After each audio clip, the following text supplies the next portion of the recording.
이제 사순절이 며칠 남지 않았습니다. 우리 사순절 기간과 또 부활절까지 마가복음 본문을 묵상하면서 은혜를 함께 나누도록 하겠습니다. 오늘 우리가 살펴볼 이 마가복음 1장은 예수님의 공생애 중에서 아주 초창기 갈릴리 초기 사역을 보여주는 그런 본문입니다. 제자들을 부르시고요, 또 갈릴리 이곳저곳에서 사역하시는 예수님의 모습이 그려지는데, 오늘은 특별히 예수님께서 공생의 초반부터 계속해서 보여주셨던 그 기도의 삶을 살펴보면서 함께 은혜를 나누도록 하겠습니다. 우리 35절 말씀 함께 읽습니다. 35절입니다. 시작. 새벽 아직도 밝기 전에 예수께서 일어나 나가 한적한 곳으로 가사 거기서 기도하시더니 아멘. 오늘 본문은 예수님께서 새벽 아직 날이 밝기 전에 일어나셔서 기도하셨더라라고 시작이 됩니다. 예수님의 새벽 기도를 보여주고 있는 본문이에요. 근데 바로 이 전날이, 이 새벽 기도하시는 바로 전날이 어떤 날이었는지를 살펴보면 예수님께서 얼마나 새벽 기도를 귀하게 중하게 여기셨는지를 볼 수 있습니다. 바로 앞에 본문이 이제 마가복음 1장 21절부터 34절까지 본문인데요. 그 전날에 대해서 21절에 이렇게 나옵니다. 그들이 가버나움에 들어가니라 예수께서 곧 안식일에 회당에 들어가 가르치시매. 그러니까 지금 이제 새벽 기도를 하시는 바로 그 전날이 어떤 날이었냐 하면 안식일이었다라고 말씀합니다. 안식일 아침에 예수님께서는 회당에 가셔서 하나님의 말씀을 가르치시는 일로 하루를 시작하셨습니다. 그런데 말씀을 가르치시는 도중에 귀신 들린 자가 있어 소리를 지르면서 예배를 방해하는 거예요. 그냥 놔둘 수 없어 예수님께서는 그 사람에게서 귀신을 쫓아내십니다. 영적으로 또 육체적으로 많은 에너지를 소비하는 그런 일들이었습니다. 그렇게 말씀을 가르치시고 귀신을 쫓아내시고 이제 예배 후에 회당에서 나오셔서 시몬 베드로의 장모가 시몬 베드로의 집으로 가는데, 아마도 쉬시기 위해서 가셨을 건데 거기 또 시몬 베드로의 장모가 열병으로 아픈 것을 보시고 그녀를 고쳐주십니다. 시간이 지나서 이제 저녁이 됐습니다. 저녁이 됐다는 말은 이제 안식일이 지나가고 이제 사람들이 마음껏 움직일 수 있는 그 다음 안식일 바로 다음 날이 됐다는 얘기입니다. 그래서 더러운 귀신을 쫓아내신 일을 하셨었는데 그 안식일 날 회당에서 그 모습을 지켜본 많은 사람들에 의해서 예수님의 소문이 쫙 퍼졌습니다. 그래서 동네의 모든 병자들과 귀신 들린 자들이 예수님을 찾아옵니다. 오늘 본문의 표현을 빌리면 온 동네가 그 문 앞에 섰다라고 그렇게 이야기할 만큼 수많은 사람들이, 동네 아픈 사람들 또 귀신 들린 사람들, 수많은 사람들이 이제 베드로의 집 앞에 지금 운신해 있는 것을 보게 됩니다. 예수님께서 이제 오늘 피곤하니까 내일 와라 그렇게 하지 않으시고 온 사람 한 사람 한 사람을 만나 주시면서 병든 사람을 고쳐 주시고 많은 귀신을 내어 쫓아 주셨습니다. 그렇게 이제 하루가 간 거예요. 이제 얼마나 피곤하셨겠어요? 그리고 35절에 이렇게 나오죠. 새벽 아직도 밝기 전에 예수께서 일어나 나가 한적한 곳으로 가사 거기서 기도하시더니 이렇게 나옵니다. 그러니까 바로 전날 그 안식일 날 육체적으로 매우 피곤하셨습니다. 힘들고 고단하고 바쁜 날을 보내신 바로 그 다음 날 새벽에 예수님이 일찍이 일어나셔서 한적한 곳으로 가서 기도하셨다라는 말씀이에요. 충분히 자지 못했을 것 같아요. 왜냐하면 사람들이 다 와서 계속해서 대기하고 있고 아픈 사람들이 대기하고 있고 또 귀신을 쫓아내시고, 그래서 밤이 깊어서야 예수님께서 쉬실 수 있었기에, 잠이 드실 수 있었기에 잠이 충분하지 않았고, 그래서 그런데 그렇게 피곤하신 와중에도 새벽 아직도 밝기 전에 일어나셔서 기도하시는 겁니다. 전날 너무 고단한 하루를 보내셨기에 적어도 아침까지 충분히 잠을 주무실 수 있었는데, 그런데 그 피곤한 몸을 이끌고 기도의 자리로 오셨다는 거예요. 예수님은요 기도하는 시간을 결코 타협하지 않으셨습니다. 피곤이 쌓여 기도하기 가장 힘든 날 일어나셔서 기도하셨다면 다른 날은 말할 것도 없죠. 예수님은 피곤하다는 이유로 또는 다른 이유로 결코 기도를 포기하지 않으셨습니다. 새벽을 깨우고 또 밤이 맞도록 기도하는 것은 예수님의 거룩한 습관이셨어요. 가장 힘든 날조차도 새벽 기도를 고수하는 것을 통해서 예수님께서 우리에게 보여주고 싶으신 것이 있습니다. 예수님에게는요, 기도는 해도 되고 안 해도 되는 그렇게 선택이 아닌 필수 사항이었습니다. 따라합시다. 기도는 선택이 아닌 필수 사항이다. 네, 기도는 선택이 아닌 필수 사항이에요. 기도는 반드시 필요합니다. 몸이 피곤하면 기도를 쉴 수 있을까요? 마음이 동하지 않으면 기도를 또 쉬어도 될까요? 만약에 그랬다면 예수님은 이날 새벽에 아침 해가 뜰 때까지 주무셨을 것 같아요. 그런데 예수님께 기도는 반드시 필요한 것이었습니다. 하루의 가장 첫 자리에 기도를 두셨다면 기도보다 앞서는 것이 없어야 한다는 그런 말씀이에요. 도대체 기도가 무엇이기에 예수님은 이렇게 우리에게 기도를 강조하시고 친히 몸소 기도의 삶을 보여주시느냐? 오늘 본문을 보면 예수님의 기도의 목적은 어떤 필요를 구하는 것이 아니었습니다. 이 문제를 해결해 주세요, 저 장애물을 제거해 주세요, 이런 간구가 아니었다는 것입니다. 잘 생각해 보세요. 공생애가 시작됐고요, 이제 막 사역이 시작됐습니다. 첫 사역에서부터 예수님은 승리하셨어요. 권위를 가지시고 하나님의 말씀을 가르치셨고요, 귀신을 쫓아내셨고요, 많은 병자들을 고쳐주셨습니다. 온 동네가 몰려왔는데 그들을 다 고쳐주셨어요. 모든 일이 지금 잘 풀리고 있습니다. 순항하는 중이에요. 그러니 오늘 새벽 기도는 뭘 들어달라, 뭘 이걸 해결해달라, 그런 기도가 아니었다는 것입니다. 예수님의 기도의 목적은 하나님을 만나는 것이었습니다. 그러니까 오늘 예수님이 보여주신 기도가 뭐냐? 기도는 하나님과의 만남이고 하나님과의 교제이고 하나님과의 사귐입니다. 뭘 해달라, 해결해달라 기도하신 것이 아니고 하나님 그분을 만나는 것을 목적으로 한 기도였다는 거예요.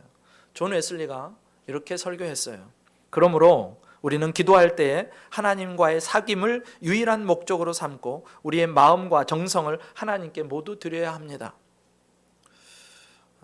기도의 본질이 하나님과의 사귐이라는 것을 보여주는 설교입니다. 예수님은요, 기도를 통해서 하나님을 만나셨고 그 만남 이후에야 다른 만남을 가지셨습니다. 하나님을 만나는 시간, 하나님을 만나 뵙는 시간은 결코 양보하지도 않으셨고 결코 뒤로 미루지도 않으셨어요. 왜 하나님을 만나는 것이 이렇게 중요하고 예수님의 1번 우선순위였을까를 생각해 보면 하나님 안에 모든 것이 다 있기 때문에 그렇습니다. 예수님이 참 인간으로 이 땅을 사셨습니다. 참 인간으로 온전한 삶을 사시기 위해서, 참 인간으로 살 수 있기 위해서 하나님 안에서만 그 사명을 완수할 수 있었기 때문에 예수님은 하나님께로 늘 나아가셨던 거예요. 여러분, 하나님 안에 가면, 하나님께로 가면 내 삶의 목적이 분명해집니다.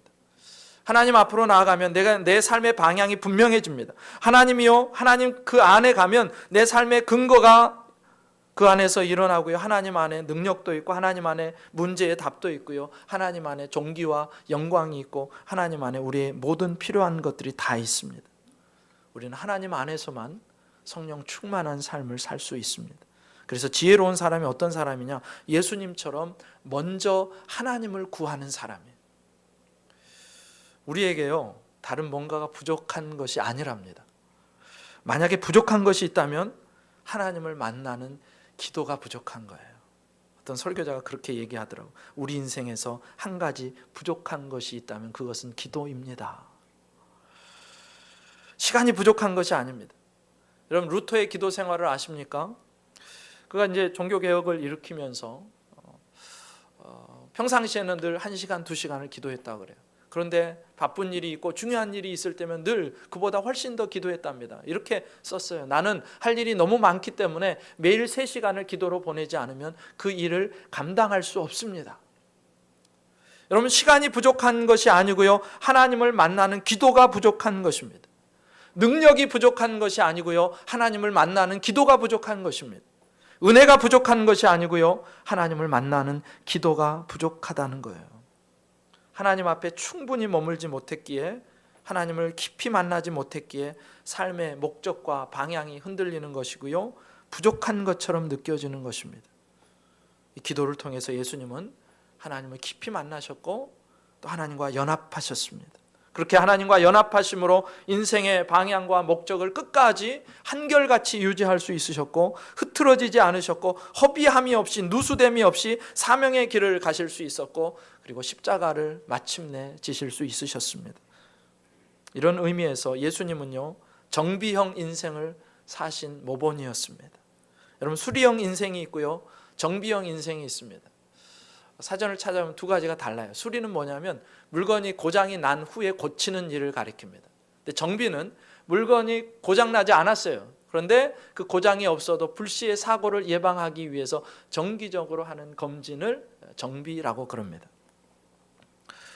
수리형 기도가 있어요. 문제가 터졌어요. 그동안은 평안하다가 문제가 터졌는데 이제 부랴부랴 이제 하나님이 아니면 안 되겠기에 부랴부랴 하나님 앞에 나와서 하는 기도가 수리형 기도입니다. 근데 정비형 기도는 다르지요. 문제가 터지지 않았어요. 내 삶은 여전히 순항하고 있는 것 같아요. 잘 되고 있는 것 같아요. 내 뜻과 계획대로 움직이는 것 같습니다. 그런데 그때에도 하나님이 필요하지 않는 것 같은 그 시간에도 하나님 앞에 나와 하나님 앞에 엎드리는 것. 여러분, 수리형 인생은요, 문제가 터지고 나서 어디가 잘못됐는지, 어느 부분을 고쳐야 되는지 그렇게 분주하게 뛰기 시작합니다. 소 잃고 외양간을 고치는 거예요. 그러나 정비형 인생은 다릅니다. 문제가 터지기 전에, 일이 터지기 전에 미리 대비하고 예측하고 준비합니다. 하나님과의 사귐의 기도를 하는 목적이 무엇일까요? 하나님과 사귄다는 것은, 하나님과 교제한다는 것은 정비형 인생을 산다는 것입니다. 지금 당장에 내 앞에 문제가 없어요. 내 자녀들도 문제가 없어요. 지금 해결할 일이 없어요. 그런데 미리 나를 하나님 앞에 세우고 점검하고 하나님의 영으로 충만하게 하는 것, 하나님의 뜻을 구하고 하나님의 인도하심을 구하는 것, 그것이 정비형 인생이고 정비형 기도라는 거예요. 여러분, 하나님과 사귀면서 영적으로 충만해지는 것입니다. 고갈이 오기 전에 미리 하나님을 대면하고 하나님 앞에 깊이 잠겨 있음으로 말미암아 충전하는 거예요.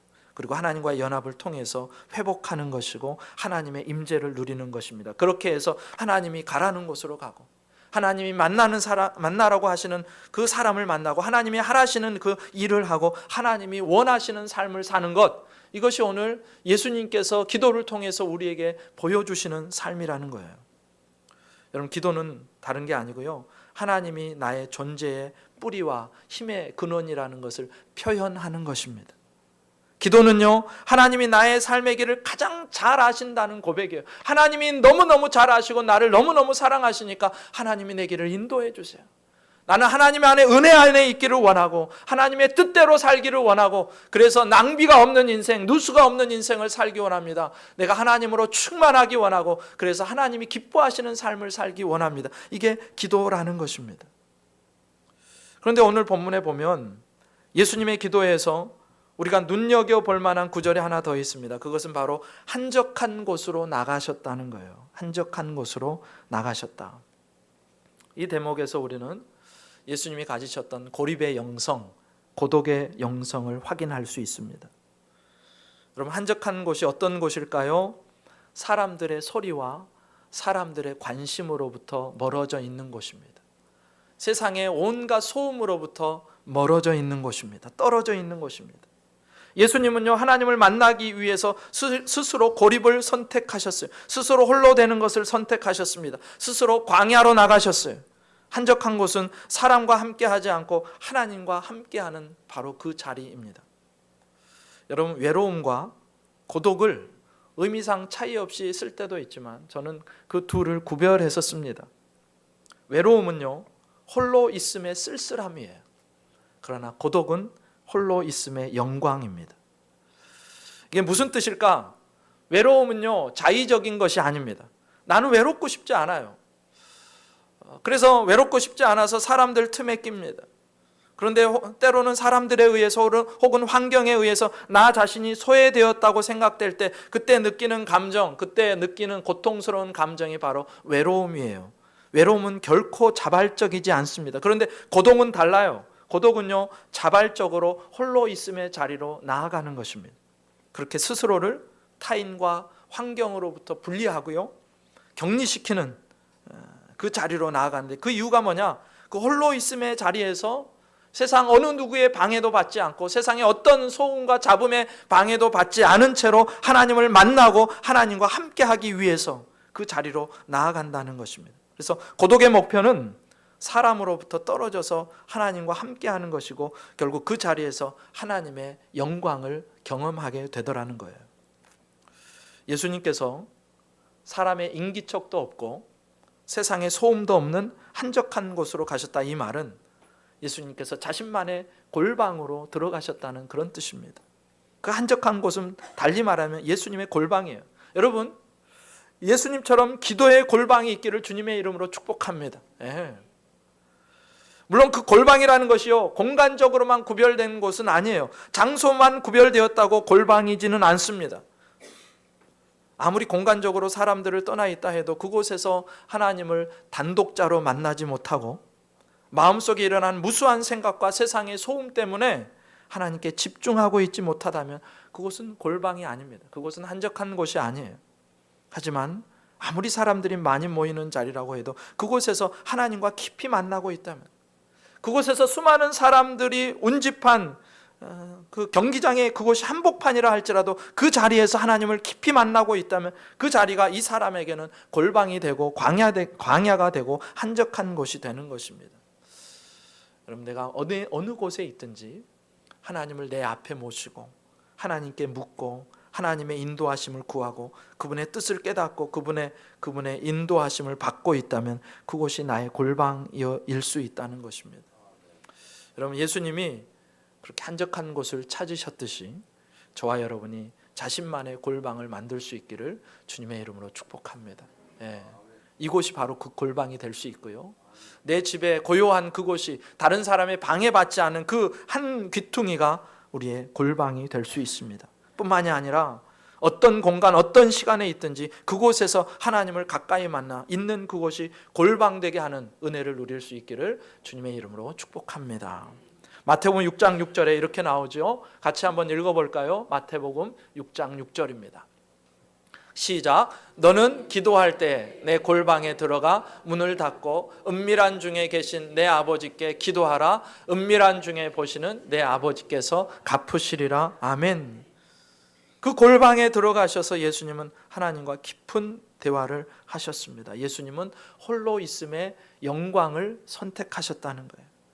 그렇게 예수님은요, 공생의 기간 새벽, 오히려 미명에, 그리고 때로는 밤 늦은 시간에, 밤이 맞도록, 밤이 그치도록 산기도를 많이 하셨습니다. 제자들과 동행하지 않으시고요, 홀로 하나님을 독대하기 위해서 그 깊은 자리로 나아가신 거예요. 바로 그 하나님과의 깊은 만남이 예수님의 능력의 원천이셨고 치유의 원천이셨고 공생애 동안 힘있게 사역하실 수 있는 원천이셨습니다. 그 골방을 통해서 주님으로부터 능력 있는 말씀이 쏟아져 나온 거예요. 그 골방을 통해서 능력 있는 사역, 승리의 사역이 흘러나온 것입니다. 골방의 승리로 예수님은 공생애 내내 승리할 수 있으셨다는 것입니다. 그러므로 저와 여러분도 그 예수님을 닮아서 골방에서 승리함으로 내 인생에서 승리할 수 있기를 주님의 이름으로 축복합니다. 자, 예수님께서 이제 그렇게 전날에 피로가 쌓여 있는데도 불구하고 여전히 더 주무시고 싶으실 텐데도 아직 밝기 전에 일어나셔서 한적한 곳으로 나가 기도하셨습니다. 그런데 오늘 본문에서는 그런 예수님과 상반된 제자들의 모습이 나옵니다. 공생의 기간 내내를 보면요, 제자들이요, 예수님과 함께 새벽에 나가서 새벽을 깨웠더라는 이야기가 없어요. 예수님은 계속해서 기도의 삶을 보여주시고 제자들로 하여금 기도의 자리로 나오게 하시는데, 그런데 제자들은 늘 쿨쿨 자는 모습입니다. 특별히 예수님과 제자들의 모습을 통해서 기도하는 사람, 기도가 있는 사람과 기도하지 않는 사람, 기도가 없는 사람의 차이를 오늘 본문이 보여주는데 36절, 37절에 이렇게 나옵니다. 시몬과 및 그와 함께 있는 자들이 예수의 뒤를 따라가 만나서 이르되 모든 사람이 주를 찾나이다. 이것만 봐서는 별거 아닌 것 같은데 뭐 예수님과 제자들이 뭐가 다르냐라고 생각될 수 있는 것 같은데 설명을 들어보시면 좀 다를 것입니다. 여기 이제 시몬이 나오고요. 시몬 베드로, 그다음에 안드레, 야고보, 요한이 동행했을 것입니다. 사실 이들이 예수님을 쫓기 시작하면서 어제 하루 동안 정말 엄청난 일들을 경험한 거예요. 주님이 예사로운 분이 아니라는 것을 어제 안식일 하루에 있었던 일들을 보면서 다 경험한 겁니다. 충격과 감동 그 자체였어요. 예수님이 가르치시는 교훈은요, 평상시 그들이 듣던 서기관과 종교 지도자들의 가르침과는 전혀 다른 것이었습니다. 권위 그 자체였어요. 뿐만 아니라 예수님의 한마디의 말씀에 귀신이 쫓겨나갑니다. 수많은 사람이 몰려왔어요. 아니 그 먼저 열병으로 앓고 있는 베드로의 장모, 당시엔 열병 때문에 죽기도 했다니까요. 죽음에서부터 한 여인을 구원해내시는 것을 보았습니다. 예수님의 소문을 듣고 온 동네 사람들이 이제 왔어요. 병자들이 오고 귀신 들린 사람들이 다른 사람의 손에 의해서 끌려왔는데 그들 한 사람 한 사람을 다 고치시고 완벽하게 회복시키시는 모습을 보았습니다. 치유해 주셨고 귀신을 쫓아내 주셨어요. 전에는 한 번도 이런 기적을 경험한 적이 없는데, 그런데 제자들이 그야말로 안식일 그 하루 동안에 있었던 일들을 통해서 신세계를 경험한 겁니다. 제자들의 마음이 흥분되기 시작했어요. 들뜨기 시작했어요. 병고침을 받고 귀신으로부터 자유해진 사람들을 보고 있노라니 자신들이 따르는 예수님이요 너무너무 자랑스러운 거예요. 예수님을 따르기로 한 결정을 너무 잘했다라고 속으로 생각하고 있던 것입니다. 얼마나 대단합니까? 그야말로 그 전날부터 시작해서 지금 제자들의 마음은요 흥분의 도가니예요. 야, 우리 예수님 뭘 하셔도 하겠구나. 진짜 우리가 기대하는 메시아가 아닌가. 인기와 영향력이 올라가고 사람들이 알아주면서 예수님은 그렇지 않은데 제자들의 마음이 점점점 높아지기 시작합니다. 사람들이 박수 쳐주고요, 사람들에게 인기가 올라가고요, 사람들이 알아주고 찾기 시작하면요, 여러분 사람이 굉장히 흥분이 되는 겁니다. 문제는 이거에 취해서 휩쓸리기 시작하면 정신을 차릴 수 없다는 거예요. 그때부터 내가 주도하는 삶이 아니라 사람들에 의해서 휘둘리는 삶을 살게 되는 겁니다. 여러분 아침에 일어났는데요, 제자들이 일어났는데 그 베드로의 그 장모의 집 앞에 사람들이 운신할 수 없을 정도로 많이 모여 있다고 한번 생각해 보세요. 야, 유명 스타가 된 거예요. 인기인이 된 거예요. 모든 사람이 지금 주님을 찾고 있어요. 능력 있는 주님, 병을 고치시고 귀신을 내어 쫓으시고 하는 그 주님, 악수라도 한번 할까? 그 주님으로부터 무슨 좋은 얘기를 한번 들어볼까? 사람들이 몰려든 것입니다. 그 광경을 본 제자들이요, 한 일이 뭔지 아세요? 예수님을 찾아 나서는 거예요. 본문에 보니까 예수님의 뒤를 따라가라고 기록되어 있는데 무슨 뜻이냐면 집요하게 예수님을 추적했다는 것입니다. 여러분 왜 제자들이요 예수님을 그렇게 집요하게 추적을 합니까? 인기와 욕망에 영합하는 마음으로 빨리 예수님을 사람들 앞에 세우고요, 그 예수님 덕점 보려고 한 거예요. 사람들 앞에서 어깨도 펴보고 싶고요, 가슴 한번 펴보고 싶은 것입니다. 그래서 베드로가요 예수님을 찾아와서 그렇게 말씀드리잖아요. 모든 사람이 주를 찾나이다. 이게 이런 식으로 각색할 수 있을 것 같습니다. 예수님, 예수님, 사람들이 예수님을 다 찾아요. 지금 예수님께 열광하고 있어요. 모든 사람들이 예수님을 만나고 싶어서 안달이 났습니다. 그런데 예수님 도대체 여기서 뭐 하세요? 빨리 일어나세요. 우리와 함께 가셔야죠. 물이 들어올 때 넣어줘야 되는 거 아니에요? 사람들이 알아주고 박수 쳐줄 때 그 분위기를 이용하셔야죠. 예수님 빨리 가세요. 베드로와 제자들은 흥분해 있고요, 마음이 들떠 있습니다. 그러나 예수님은 그런 제자들의 말에 꿈쩍도 하지 않으세요. 제자들의 흥분한 모습에 휘둘리지 않으세요. 그러면서 뭐라고 하시느냐? 38절에 이렇게 예수님 말씀하세요. 이르시되 우리가 다른 가까운 마을들로 가자. 거기서도 전도하리니 내가 이를 위하여 왔노라 하시고. 지금 사람들이요 예수님을 다 기다리고 있어요. 예수님을 만나고 싶어 해요. 그런데 예수님은 그곳으로 가는 게 아니라 다른 가까운 마을로 가서 전도하자고 제자들에게 말씀하시는 것입니다. 사람들이 모여 있는 곳으로 돌아가시지 않습니다. 그곳을 떠나세요. 여러분 예수님과 제자들의 마음이 얼마나 대조적입니까? 제자들은요 사람들 때문에 지금 잔뜩 지금 어깨에 힘이 들어가 있고요, 들뜬 상태예요. 우왕좌왕합니다. 그런데 예수님의 마음은 요동함이 없어요. 태산처럼 무겁고 태산처럼 고요합니다. 예수님은요 사람들의 요구, 사람들의 박수 소리, 사람들의 인기, 사람들의 기대, 이런 것들에 따라서 요동하거나 움직이지 않으세요. 오직 하나님께서 뭐라고 하시는지, 내가 이 땅에 왜 있는지, 내가 무엇을 향해서 달려가야 되는지 그 사명을 기도하시면서 분명히 하셨고, 그래서 사람들이 지금 모여들어 가지고 예수님을 기다리고 있는데도 그곳으로 가지 않고 사람들의 기대를 저버리고 하나님이 원하시는 하나님의 기대를 따라서 그 길을, 또 다른 길을 가시는 것입니다. 사명을 향해서 달려가시는 거예요. 여러분, 제자들과 예수님이 얼마나 큰 차이를 보이고 있는지 아시겠습니까? 근데 이 차이가 어디서 나오냐? 기도에서 나온다는 거예요. 여러분, 기도하지 않는 제자들은요, 흥분하고 들떠 있는데 기도하신 예수님은 차분합니다. 기도하신 예수님은요, 사람들의 박수와 인기와 관심에 따라 움직이시는 것이 아니라 하나님께서 주시는 사명을 따라 지금 움직이고 계시는 거예요. 기도하신 예수님은요, 다시 하나님 앞에 서서 하나님과 만남을 통해서 사명을 다시 확인한 것입니다. 사역의 우선순위가 무엇인지, 오늘은 어디를 향해서 달려가야 되는지, 어떤 사람들을 만나야 되는지 오늘 명확하게 하신 것입니다. 이 땅에 오신 이후 다른 가까운 마을에 가서 거기서도 전도해야 함을 명확하게 하셨습니다.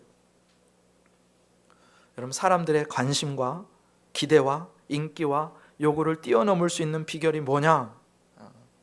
하나님 앞에 나와 엎드리는 것입니다.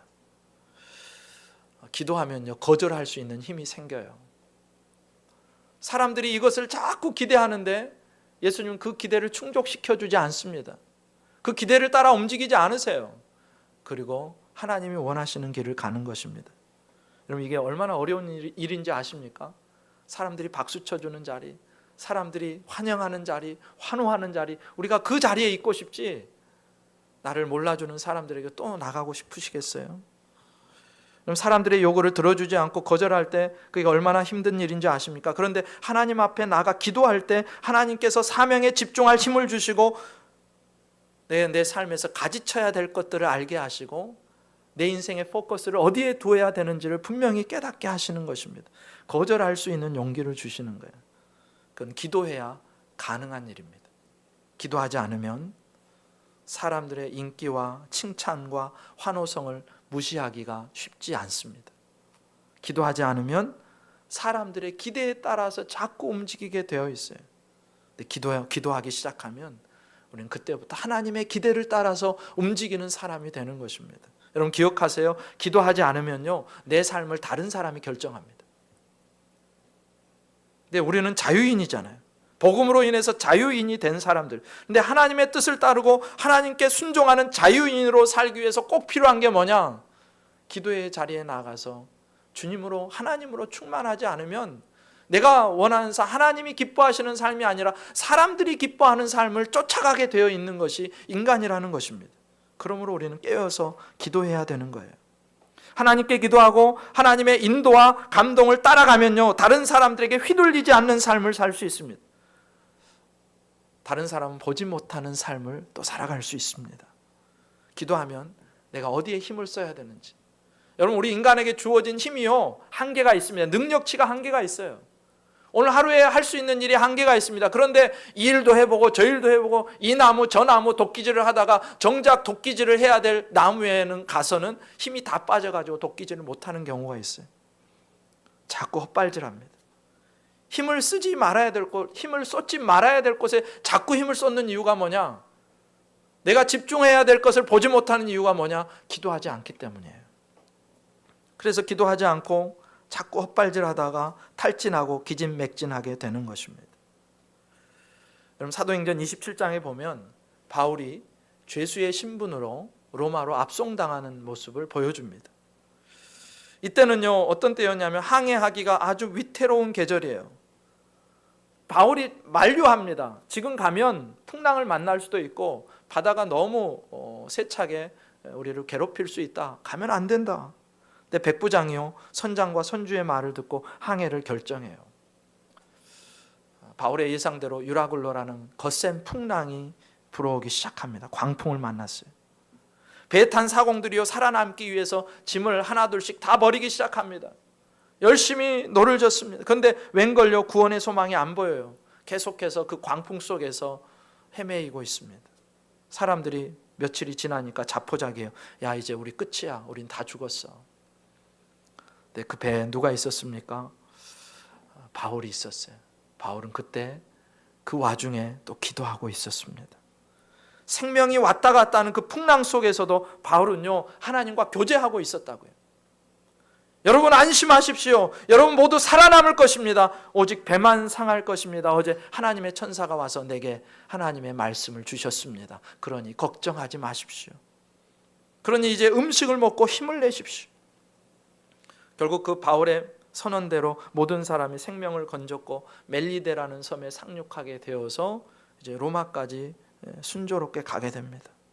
만약에 그 순간에 바울마저 기도하지 않았다면, 바울도 그 상황과 사람들의 자포자기하는 마음 안에서 그냥 그대로 있었다면 바울도 휘둘렸겠죠. 그 상황에 죽을 수밖에 없는 상황이라고 생각하고 다 포기했겠죠. 사람들이 먹지 않을 때 자기도 먹지 않고 야, 이제 끝났구나, 죽나 보다 하고 그렇게 가만히 있다가 죽었을 것입니다. 그러나 기도하니까 하나님의 음성이 들리고, 기도하니까 하나님이 살려주신다는 그런 확신이 오고, 기도하니까 하나님의 계획을 알게 되고, 기도하니까 믿음으로 그들에게 선언하게 됩니다.